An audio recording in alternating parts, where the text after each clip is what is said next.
Discussing about Big M method. The Big M method is a technique used to solve linear programming problems with inequality constraints greater than or equal to by modifying the simplex algorithm. It involves adding artificial variables and a large penalty m to the objective function to ensure flexibility and then solving the problem using the simplex method. Inequality constraints. The simplex method, a standard algorithm from solving linear programming problems, is designed from problems with less than or equal to constraints. The Big M method extends to the problem with greater than or equal to constraints. Introducing artificial variables. They convert inequality constraints into equality constraints. Artificial variables are added to the constraints.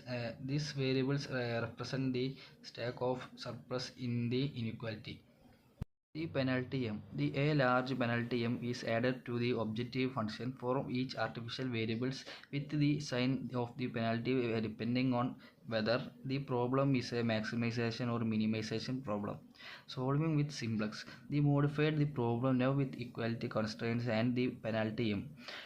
In the objective functions is solved using the standard simplex method. Interpreting the solution.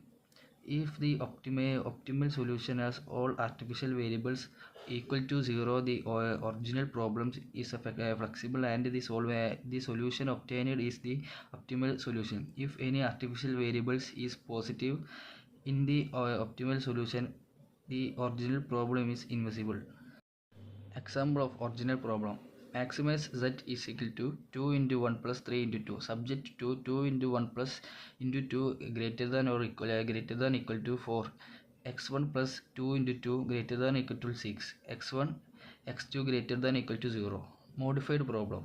Maximize z is equal to 2 into 1 plus 3 into 2 minus m a1 minus m a2, subject to 2 into 1 plus x2 minus a1 is equal to 4, x1 plus 2 into 2 minus a2 is equal to 6, x1 x2 a1 a2 greater than equal to 0, where a1 and a2 are artificial variables and m1 is large penalty.